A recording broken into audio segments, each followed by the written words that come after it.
Olá, eu sou Gustavo Steinberg, eu sou diretor, um dos diretores e o produtor do Tito e os Pássaros. E o filme ele conta a história do Tito, um menino que tem que salvar o mundo de uma doença do medo. Eu descobri, junto com os meus amigos, a única pista para salvar o mundo da doença do medo. A máquina que meu pai inventou para entender a língua dos pássaros. Por que o tema do medo? Você não está vendo o mundo? Você sabe por que é o tema do medo. Né? Eu estava falando com a potencial distribuidora americana, ela falando assim, nossa, mas o personagem é inspirado o vilão é inspirado no Trump. E vocês decidiram isso quantos anos atrás? Eu falei, 6 anos atrás. Daí, como vocês descobriram isso? Eu falei, não sei.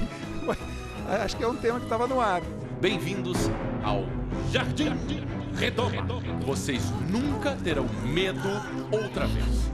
E esse medo, que a gente chama quase que uma cultura do medo, que vem sendo alimentada pela mídia, pelas redes sociais, é um tema muito pouco discutido. Tanto é que é o único filme aqui no festival que está falando sobre esse assunto. O medo imaginário está contaminando a humanidade de uma forma quase imobilizante e colocando em risco a própria estrutura da sociedade. E a gente não conversa sobre isso com as nossas crianças. E as crianças estão crescendo hoje em dia achando que é normal viver desse jeito. Então o filme é uma abertura para uma conversa entre pais e filhos sobre o tema. Me chamo Nara, sou diretora do curta Guaxuma, que está na competição de curta Genesi. E o filme, ele conta uma história bem pessoal da minha infância. É uma infância vivida na praia e de uma grande amiga que eu tive. E fala disso de perdas e de relações e de amadurecimento. Eu e a Tari, a gente conseguiu manter nossa amizade. A gente podia passar muito tempo sem se ver. O filme, ele trabalha com 3 técnicas em torno da areia. Tem o próprio stop motion feito com bonecos, que a gente filmou na praia. Tem também a animação tradicional do areia 2D. A gente demorava entre 3 e 5 desenhos por dia para fazer, então é uma técnica bem demorada.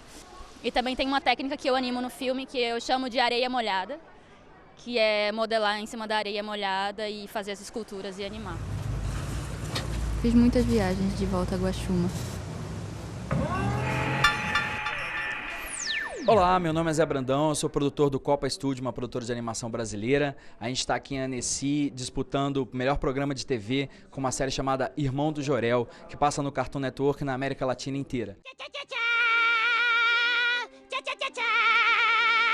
Irmão do Jorel é uma produção brasileira que basicamente é um garoto que o irmão dele é tão famoso, tão lindo, tão maravilhoso, que ninguém conhece o nome do nosso garoto. Todo mundo só chama ele de Irmão do Jorel.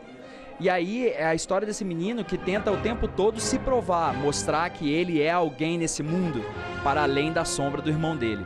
E isso traz um elemento de empatia, porque todo mundo no mundo já viveu a sombra de alguém. Então as pessoas se identificam muito com o Irmão de Jorel e as aventuras que ele vive nessa pré-adolescência dele. O Juliano Henrico, que é o criador do Irmão do Jorel, ele costuma dizer que o Brasil é o Irmão do Jorel do mundo. Né, que a gente tem um super potencial, a gente é super interessante, mas às vezes a gente fica meio à sombra de outros lugares. E então acho que o Brasil se identifica com o Irmão de Jorel, o Irmão de Jorel se identifica com o Brasil. Por exemplo, quando eu via desenhos do Super-Homem, eu ficava procurando pela minha cidade onde estava a cabine telefônica, onde o Super-Homem trocava de roupa. No Irmão do Jorel não tem cabine telefônica, tem orelhão. Então são esses pequenos detalhes que mostram que é uma série brasileira. Olha o muro, todo pichado. Desenho bonito. Oi galera, meu nome é Joseph Specker-Nis, sou diretor do curta-metragem Almofada de Penas e é um curta-metragem de animação stop motion com bonecos e cenários reais. E essa história para adultos trata sobre um casal no século XIX que a mulher Alicia contrai uma doença inexplicável. Já tentamos de tudo, mas não está reagindo às medicações. Esse filme aborda as alucinações da Alicia, que é uma personagem frágil, sonhadora, sensível e tímida, que em contraste com o Jordão, que é um personagem machista, estereotipado, ele realmente é muito frio com ela, ele trata ela de uma forma um tanto castradora, e a personagem ao longo do filme ela vai entrando nesse submundo das alucinações, e eu aproveito essas alucinações para contar por meio de metáforas, tudo de ruim que está acontecendo nesse relacionamento. As técnicas que a gente utilizou são de puppets, então a gente animou frame a frame com movimentos e fotografias, e tudo isso aconteceu em 12 frames por segundo. A gente utilizou expressões 3D. A gente fez um trabalho de 200 expressões para poder fazer com que esse drama retrate de fato o que esses personagens estavam vivendo.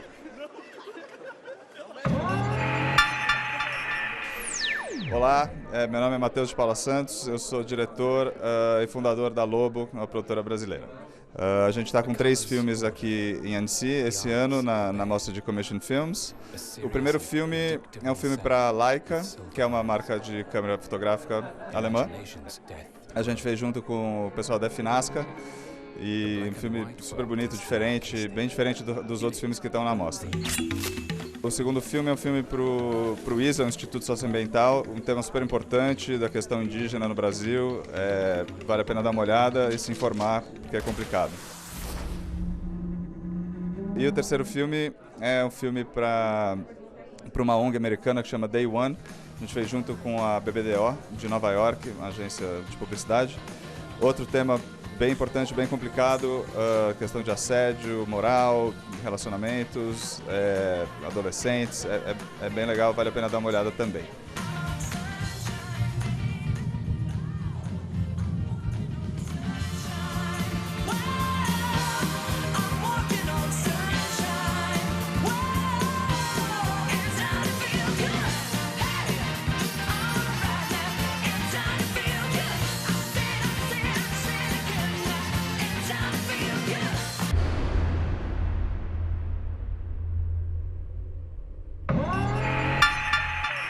Olá, eu sou o César Cabral da Koala Filmes. Eu estou aqui em Annecy com um episódio da série Angélie the Killer. Seu som depravado?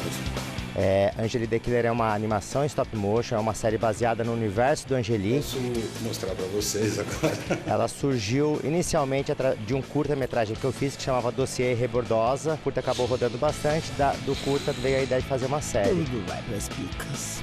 Então, Angélie the Killer ele tem uma estrutura documental, parte de entrevistas com o próprio autor, né? Eu fiz várias entrevistas, puxava alguns temas, ia conversando com ele, e desse material entrevistado a gente editava e era a coluna vertebral para o roteiro. Tá na hora de tomar o meu remédio do colesterol. É toda feita em animação stop motion, bonecos, cenários, tudo real. Nossa, mas é mesmo melhor que chá. Então a gente tem um tema sobre amor, sobre música, sobre sexo, sobre drogas. É o universo, claro, né? É pensado para um público mais velho, na faixa dos 15, de 15 a 50, a 80. Que abundância. Tem uma coisa que é muito legal na obra do Angélie, é que ele cria personagens que são personagens universais, né? A gente tem a figura, tem o Bob Cuspe, que é um punk, a Rebordosa, uma boêmia, o Woodstock, são 2 hippies. Então são personagens que eu acho que circulam em todo lugar. Oi, eu sou o Rodrigo Faustini, eu estou aqui em Annecy. Eu estou com um filme na competição Off Limits. E o meu filme chama Garoto Transcodificado a partir de fosfeno. E o filme ele é literalmente uma experimentação, ele é um filme de laboratório. Eu criei ele em casa, sozinho, eu fiz o som, eu fiz a imagem. O som do filme é a própria imagem convertida em som, num processo que é um pouco maluco, mas que quem mexe com arte digital conhece como data bending. Ele é completamente textura, ele é completamente algo sensorial.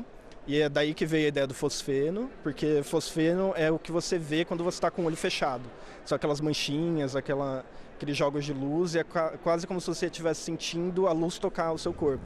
Então o que você está vendo no filme, na verdade, são várias crianças andando com as mochilas delas, subindo uma escada para entrar na escola. Só que eu desmanchei toda essa imagem e você vê todas as cores borradas e só um menino que para e olha para a câmera, que é a única coisa que não está em movimento, que você consegue meio que distinguir, talvez, no filme.